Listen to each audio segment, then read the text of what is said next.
ओम शांति 15 जून 2023। मीठे बच्चे, सोई हुई तकदीर को जगाने का साधन है पढ़ाई। ये पढ़ाई ही सोर्स ऑफ इनकम है जिससे 21 जन्मों के लिए तकदीर जग जाती है। प्रश्न, इस रूहानी कॉलेज की एक विशेषता सुनाओ जो दुनिया में किसी कॉलेज की नहीं हो सकती। उत्तर, यही एक कॉलेज है जहाँ कोई मनुष्य गुरु टीचर नहीं है, स्वयं निराकार भगवान टीचर बनकर पढ़ाते हैं। ये ऐसा विचित्र बाप है जिससे अपना कोई चित्र नहीं, अपना कोई बाप व टीचर नहीं, और पढ़ाई भी ऐसी पढ़ाते हैं जिससे 21 जन्मों के लिए तकदीर जग जाती है। उस पढ़ाई से तो एक जन्म की ही तकदीर बनती, इससे 21 जन्मों की बनती है। गीत तकदीर जगाकर आई हूँ। ओम शांति। बाप बैठ बच्चों को समझाते हैं जो यहाँ तकदीर बनाने आए हैं, क्यों तकदीर को क्या हुआ है। तकदीर को लकीर लगी हुई है। भारत तकदीरवान था, भारतवासी देवी देवताएं थे, तकदीर जगी हुई थी। अभी भारतवासी नर्क के मालिक है तो तकदीर उझाई हुई है। ये कौन समझाते हैं? जो सभी की तकदीर बनाने वाला है, सबको दुखों से छुड़ाने वाला है, फिर सबको सुख देने वाला है। ये दुखधाम है। भारत 5000 वर्ष पहले सुखधाम था।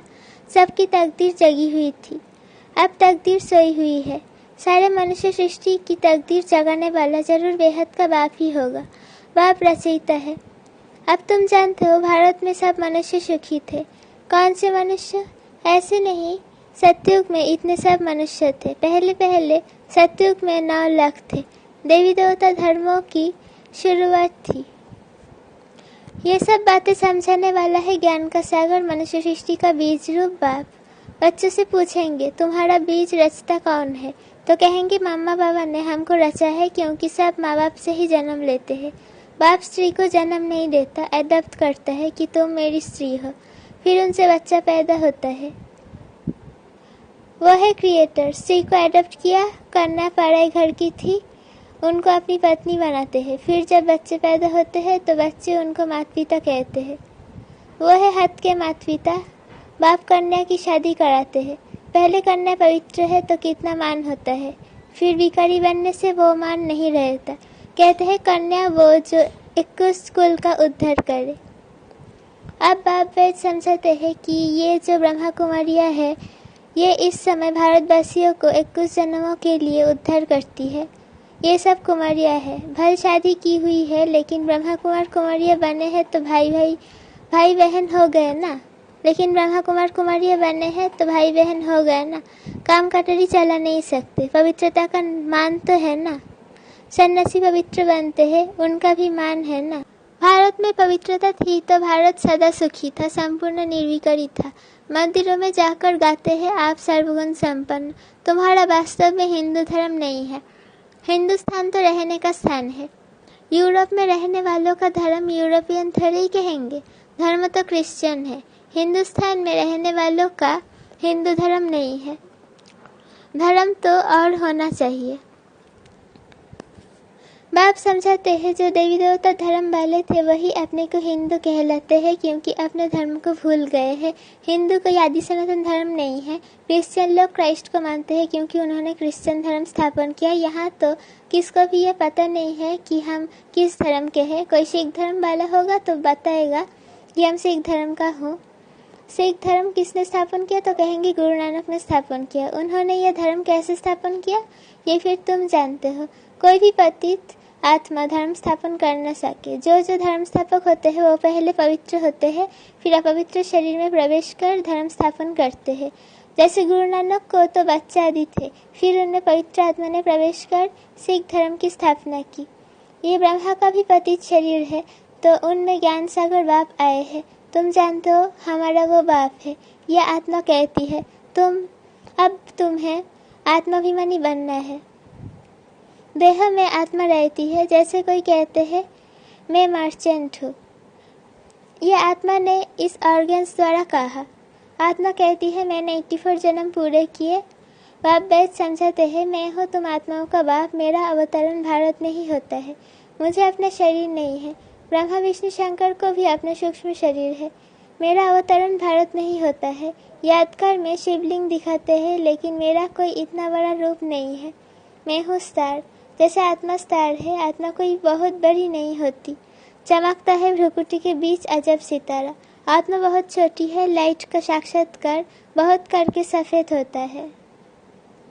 अभी कितने करोड़ आत्माएं हैं। सतयुग में इतनी शरीरधारी आत्माएं नहीं होगी। अगर सतयुग में इतनी होती तो अब तक अरबों हो जाती। इतने तो है नहीं। तुम बच्चे जानते हो कि ये कोई साधु सन्यासी नहीं, ये तो बाप समझते हैं। इस बाप का कोई बाप नहीं है। ब्रह्मा विष्णु शंकर का भी बाप है, श्री कृष्ण का भी बाप था। बेहद का बाप कहते हैं मेरा कोई बाप नहीं, ना टीचर है।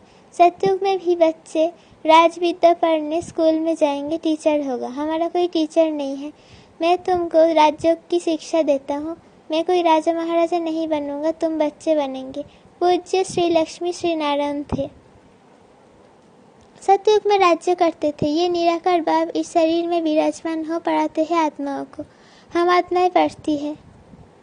वो है ज्ञान का सागर, शांति का सागर। बाप कहते हैं मैं तुमको अपना वर्षा देता हूँ 21 जन्म के लिए। सतयुग में तुम सुख शांति वाले थे।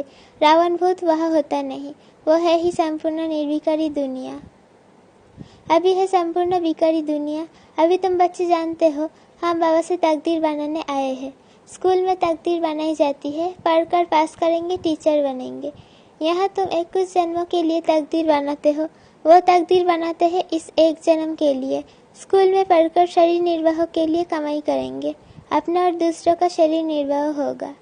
तो उन स्कूलों में एक जन्म की तकदीर बनाते हैं, जन्म जन्मांतर के लिए बैरिस्टर इंजीनियर नहीं बनेंगे। दूसरे जन्म में फिर पढ़ना होगा, वो है शरीर निर्वाह अर्थ धंधा एक जन्म के लिए। बाप तो कहते हैं मैं तुमको 21 जन्म के लिए सुख शांति का वर्षा देता हूँ। ये बेहद के बाप ने कहा, उनका कोई बाप नहीं है। तुम बच्चे जानते हो। तुम बच्चे कहते हो बाबा हम आपके हैं। बाबा भी कहते हैं हाँ बच्चे तुम हमारे कल पहले थे, फिर अभी बने हो। यह है ईश्वर बाप से बच्चों का स्नेह। आत्मा परमात्मा अलग रहे वो कल 5000 वर्ष पहले भी तुम बच्चों को गुलगुल बनाकर हेल्थ और वेल्थ दी थी, क्योंकि नॉलेज है सोर्स ऑफ इनकम। पर ऐसे ही तकदीर बनाते हैं। ये होती है हद की, ये है बेहद की तकदीर। ये स्कूल है, सत्संग नहीं। सत्संग में तो जाते हैं, कोई ने रामायण ग्रंथ आदि सुनाया। बाबा है तो नॉलेजफुल है। बाबा कोई शास्त्र आदि नहीं पढ़ते हैं, कहते हैं मैं तो सब कुछ जानता हूँ। ये सिर्फ तुम्हारी बुद्धि में है ही कि वो है मोस्ट बिलवेड बाप, जिसको सब याद करते हैं कि इस पतित दुनिया में आओ, आकर हमको सुख घनेरे दो। तुम माँ की तो हम बालक तेरे, अब सम्मुख आकर बच्चे बने हो। बाप है विचित्र, उनका कोई चित्र अर्थात शरीर नहीं है, परंतु चित्र के आधार पर बिगड़ शिक्षा कैसे देवे। इसलिए कहते हैं मैं इस शरीर का आधार ले इन द्वारा तुमको पढ़ाता हूँ। तुम जानते हो हमको कोई मनुष्य गुरु टीचर नहीं पढ़ाते हैं। लिखा हुआ है भगवानुवाच। वो है निराकार। ब्रह्मा देवताय नमः, विष्णु देवताय नमः कहा जाता है।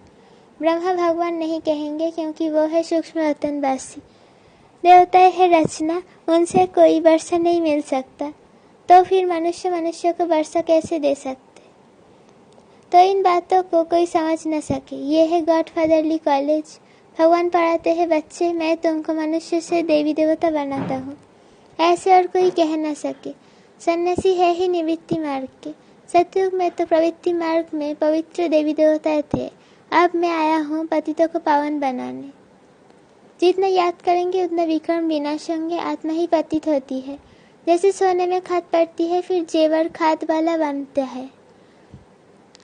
आत्मा में भी खाद पड़ती है तो आयरन एजेड बन जाती है। आप सभी ताम प्रधान है। फिर तुम आत्माएं सुंदर बनेंगी तो शरीर भी सुंदर मिलेगा। सतयुग में तुम गोरे अर्थात सुंदर थे, फिर 84 जन्म लेते लेते शाम अर्थात सावरे बने हो, इसलिए कृष्ण को शाम सुंदर कहते हैं। एक की तो बात नहीं है सारी सृष्टि, एक की तो बात नहीं है सारी राजधानी गौरी सुंदर थी, अब शाम बन गई है। आत्मा और शरीर दोनों ही रोगी बन गए हैं। तुम जानते हो हम सब पूज्य देवी देवता थे।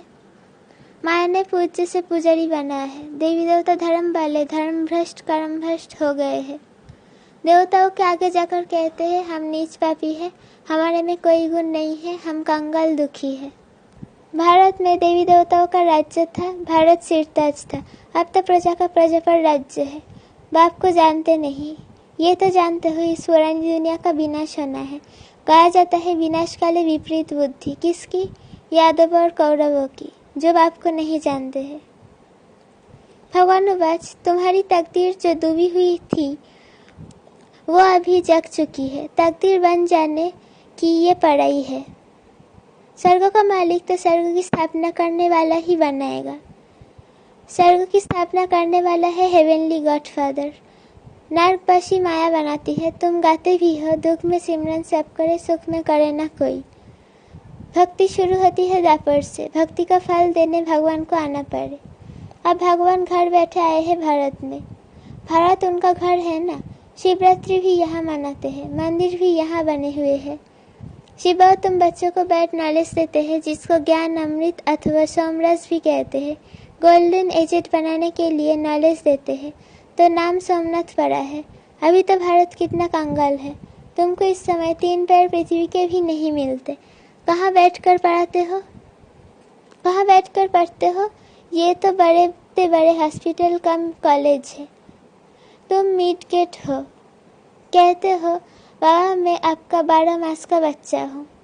आत्मा बोलती है इस शरीर द्वारा, बाबा मैं 6 मास का बच्चा हूँ, तो मिडकेट हुआ ना। बोलता है मैं आपका बना हूँ। अच्छा, आप अच्छी रीति पढ़ो तो साथ ले जाऊँगा। सन्यासी ब्रह्म अथवा तत्व को याद करते हैं, बाप को छोड़ रहने का स्थान को याद करते हैं। समझते हैं कि ब्रह्म में ही भगवान है, लेकिन ये उन्हों का मीठा भ्रम है। ब्रह्म तत्व जिसमें हम आश्चर्य आत्माएं निवास करती है, उसको भगवान कैसे कहा जा सकता है? फिर कहते हैं हम ब्रह्म में लीन हो जाएंगे। आत्मा तो अविनाशी है, उनको पाठ बजाते ही रहना है। बाबा अच्छी रीति बैठ समझाते हैं। ये दादा भी भल शास्त्र आदि पढ़े हुए थे, परंतु मुझे नहीं जानते थे। अब इनको भी सुनाता हूँ, इनकी आत्मा सुनती है। मैं इनके बाजू में आकर बैठता हूँ, तुमको पढ़ाता हूँ, ये भी सुनता है, इनके मुख से ही पढ़ाता हूँ।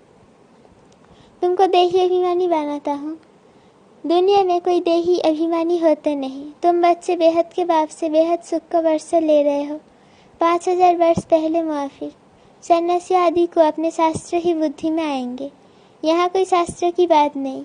बाप को क्या याद आएगा? वो तो मालिक है। तुम याद करते हो बेहद के बाप को। प्रजापिता ब्रह्मा के तुम ब्रह्मा कुमार कुमारिया हो। दादे से वर्षा लेते हो ब्रह्मा द्वारा। फादर है साकार, ग्रैंडफादर है निराकार। शिव बाबा की आत्मा इसमें है, दोनों है निराकार। ये साकार फादर भी है तो मदर भी है। इसने तुमको अडॉप्ट करते हैं, इनसे तुमको अडॉप्ट करते हैं। अच्छा, मीठे मीठे सीखी लदे बच्चों प्रति माता पिता बाप दादा का याद प्यार और गुड मॉर्निंग। रूहानी बाप की रूहानी बच्चों को नमस्ते। हम रूहानी बच्चों की रूहानी माता पिता बाप दादा को याद प्यार गुड मॉर्निंग और शुक्रिया बाबा शुक्रिया। धारणा के लिए मुख्य सर पहला पॉइंट, पढ़ाई पर पूरा ध्यान देकर 21 जन्म के लिए अपनी तकदीर बनानी है। एक बाप की मत पर चल अपना खाना आबाद करना है। दूसरा पॉइंट, आत्म अभिमानी बनना है। याद की यात्रा से आत्मा को संपूर्ण पावन बनाना है। वरदान, सदा अपने आप में शुभ उम्मीदें रख। दिल शाह बनने वाले बड़े दिल फ्राक दिल भव। सदैव अपने में शुभ उम्मीदें रखो, कभी भी नाउम्मीद नहीं बनो। जैसे बाप ने हर बच्चे में शुभ उम्मीदें रखी, कोई कैसे भी है, बाप लास्ट नंबर से भी कभी दिल शिकस्त नहीं बने, सदा ही उम्मीद रखी। तो आप भी अपने से दूसरों से सेवा से कभी नाउम्मीद दिल शिकस्त नहीं बनो। दिल शाह बनो। शाह माना फ्राक दिल, सदा बड़ी दिल। कोई भी कमजोर संस्कार धारण नहीं करो। नॉलेजफुल बन, माया के भिन्न भिन्न रूपों को परख कर विजयी बनो। स्लोगन, आप और बाप दोनों ऐसा कंबाइंड रहो जो तीसरा कोई अलग कर न सके। आप और बाप दोनों ऐसा कंबाइंड रहो जो तीसरा कोई अलग कर न सके। ओम शांति।